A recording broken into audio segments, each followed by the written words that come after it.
Hello friends, this is Gagan. Welcome back to my channel. Today I'm going to discuss a new topic, Salesforce interview pattern coding round breakdown.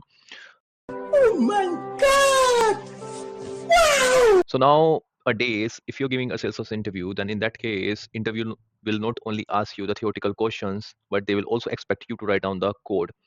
They are asking people to write down a piece of code. They're asking them to log in into a particular environment. So what they do, they basically make a sandbox or a trailhead environment. They share the credentials of the candidate and they ask them to write down a piece of code because and in some of the interviews, what they are doing, they're asking them to come to the office and give the interview. So they are giving a problem statement and they're asking them to write down the code real time. So people are really panicked because earlier when the resources was very less, interviewer was only asking some questions and based on then those answers they were selecting the candidate. But now it's not the case. So in this interview I'm going to discuss how you can basically prepare for the coding round. Yeah, boy. First of all, let's discuss the SOQL queries because SOQL queries is very common, more especially like in the big fours. Recently, like some of my the students to whom I was teaching, and I'm actually acting as a mentor as well. So they asked me about how to prepare. So I'm basically helping those people. Recently, some of the my students has given the interview in the big four, and the interviewer was asking them to write down some SOQL queries. So these two SOQL query is really kind of the real time SOQL query questions which was asked by the big four interviewers. If you want a complete document of interview questions real time, then in that case you can go to my TopMate account, and here I have uploaded the Vlocity Salesforce interview question as well as the Salesforce scenario based interview questions. क्या बात है sir? क्या बात है sir? क्या बात है ये? You can go and download it. So let's come to the slide. So here you can see there's a two SOQL query, and I'm going to discuss both of them one by one. The first one is write a SOQL query to fetch the accounts where contacts count should be more than 5. So interviewer is asking you to make a single query. In that single query, you have to fetch account name and count of the contacts where the count of the contacts should be more than 5. So let's make a query. I'm going to my Salesforce environment. I will open my Salesforce inspector. And now here what it was saying, you have to fetch the account name where the contact record count of that account, where the count of contact linked with the account is more than 5. So a number of the contacts should be more than 5 of that account where you're fetching the name. So I'm fetching select account dot name from contact where I will not use where, I will use aggregation. So for that I will use count id, and I have to use group by, because whenever you use this aggregation you have to use group by. I will group this query with account.name, and now I have to add the condition where the contact count should be more than 5. So for that I will use having, and I have to use count id should be greater than 5. But in my environment I don't have the data where the account data is exist and the related contacts count is more than 5. I don't have that, so I will use 2 count. So here you can see I can get the query result. Similarly, there's another query which was asked by the some interviewer. So you can see the second query is about fetching the accounts where contact records is null. I mean, there's no contact link with the account, and you have to fetch the details of that account, which contacts count is 0. So in that case, you can make a query directly from account. And I don't know if you guys know this about or not, where id in, and we can in the where condition as well we can make a query. Select account id from contact. So now I'm making query, and here you can see, right? So I use id in account id. So this query is opposite. So this is fetching the account where there is at least one contact, but I want there should not be any contact. So in that case, I will use id not in the contact. Because it is fetching the details because it's like a iteration is doing, right? Because this is doing the iteration in each and every contact, whether this account id is in the lookup field of account id in any of the contact, right? So this is how you can make the query. You don't have to panic, just think uh, patiently, and then you can make the query. Now this is about a SOQL query. They can ask you about SOQL query because if I wanted to judge someone's knowledge, I can ask them just write a simple query, and if the person is able to write down the SOQL query, that means that person has worked in Apex and he wrote some of the SOQL queries definitely in his experience. Now the second thing is, like, most of the interviewer is giving not only the trigger problem, but they are giving some kind of Apex problem statement. So one of the challenges is that Like you have to make a apex class or method, and you have to return dynamic SOQL query, and that method has to accept as a parameter fields as well as the object name. So if you don't know about the dynamic query, so dynamic query is that you don't basically hardcode the query. Instead of that, you pass the SOQL query in form of string, and you can change that query object and fields that you are querying dynamically. I mean, if I wanted to change the object name, I can change it in the dynamic query. So if I go to my developer console, I already built this class. So I will show you. Um, my developer console is very slow today. I don't know what's wrong with this. So if I go to, yeah, so here you can see I created one method, one class and one method. This is a method which is accepting object name as a parameter, string parameter, as well as a field string of list of string as a parameter. So I'm passing the object name as well as a field, and this is making the query, dynamic query using database.query. Okay, and it's taking this query, this string query, and returning the result as a list of s object. Okay, this is returning the result. So here you can see what I'm passing. I'm just passing the object name and field. So fields are in the form of list, so it's not comma separated. Whenever we make a query, we basically put the fields in by a separation of comma, right? So what I have done, I make a for loop. I am iterating with the size of the field, and I'm adding the comma between the fields, but I'm not adding the comma after the last array. Just before the last array, I'm putting the array comma between all the list of fields, and then I'm making this final string select final fields from object. So now whenever you will pass the object name and fields name, it will make the query and give you the result. You don't have to query on hard code the query.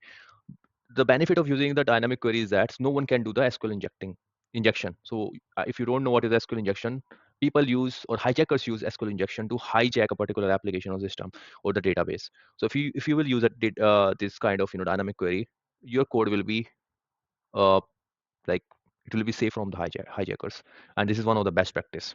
So you can write down the code like this. Now if I move ahead, so nowadays if you're giving an interview in a product based company, they are asking you, they expect from you basically you should be having a good hands-on experience on LWC, and your JavaScript should be really strong. So what they say, they basically give a problem statement. Initially they will ask you some questions. If you're able to give the answers, then they will step ahead and ask you to write down a LWC, simple LWC.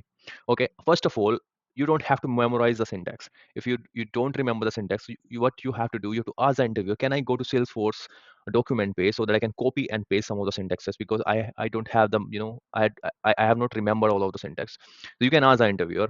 I'm going to show you how you can build this LWC simply.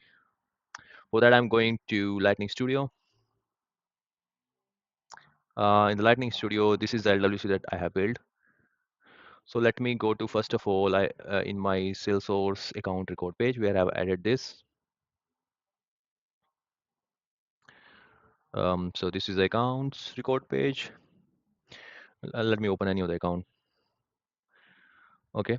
And let me go to my slide. So this slide is saying you have to write down a LWC where you're saving some data, any contact record, any con account record. You must be saving some data using the imperative call. So I think the interviewer was trying to judge the knowledge of the candidate, whether this person know about the imperative call or wire call or not. This is really important question. What is the imperative call? What is wire call? Can we make the DML through imperative call? Can we make DML through wire call? So I think he's trying to understand that, and then he's also asking the candidate, you have to also handle the success and error message through the toast message library. So in order to do that, what I have done, I created one record form. So this is like a form, account name, phone, website, and if I go to my LWC, here you can see uh, this is just a kind of card. So Lightning card is like Salesforce element. You can ask them, the interviewer, you wanted to go to Salesforce document and you wanted to copy this tag. So they will not say you can just copy and paste it here.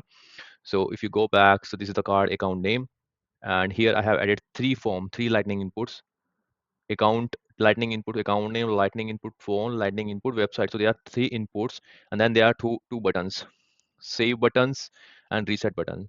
So whenever I'm putting some information, any information in the Lightning input, I am handling that change in the handle name change event handler. So on change is the event. Whenever I'm putting any information here, this event is getting fired, and I'm handling this event in the handle name change. So here we are just, all of these three handle change, handle name change, handle phone change, handle website change. I'm just putting this value in these three variables. And when I'm clicking submit, one second. So in HTML, you can see this save button. Whenever I'm clicking submit, I'm calling this handle save. This handle save. You can copy and paste this from the Google if you don't know the syntax, okay? And because interviewer is asking, you have to make the imperative call, apex call. So we are doing the saving functionality of this record through apex class. So this is the save account inside is handle save. This handle save is the handler of the save button. Whenever someone is clicking save button, this is getting fire. And then we are calling this class. This is the library, and this library belongs to this method and this class and this method. So this is a class. This is a very simple class. We are passing the account, and it is inserting that account and giving us the account ID after creation of that account. So if you go back to JavaScript, so yeah, we are calling, this is the imperative call. We are calling this library, passing the account, and this method or library, the class or method is returning as the account ID. And if the ID is coming, then we are showing toast message. So this is like a standard functionality, show toast. If you don't know, if you don't have the if you have not memorized the show toast syntax, you can ask interview. If you can search to the Google, in the Google, and copy and paste the code of show toast. He will not say, he will not say it no to you. So you have to basically import this library, lightning late form show toast event, and then you have to make this kind of method. You have to pass the title, what kind of message you want to show, and what is the variant, is success or failed. So in case of success, you have to put the success variant. If you wanted to show the failure message, then you have to add the error. Okay, this is a variant. So now I will give you the demo. So if I give Gagan on a name, if I give any random phone number, and if I give a website, https google.com, if I click save, so you can see this record has been created because the insert operation was successful. That's why this success toast message is coming. If I am just putting, okay, and I'm putting https google.com. So because the insert operation was failed, because name is mandatory while we are getting the account, that's why it's failing and it's giving us a red error. This is a failure message. So we have handled this in the JavaScript. So when the ID is not coming, it's going to the catch block, and the catch block, we are basically calling this method of show toast and passing this error message. And when you will click reset, sorry, when I'm clicking reset, it's removing the value from here, right? Why it's getting removed? Because in the JavaScript, because in the HTML, when we are clicking reset, this event is getting fired, and this is the event handler. And inside this event handler, handle reset, we are making all the value blank. So that's why those values getting removed. And then we are basically pushing this to the query set selector, all of these values.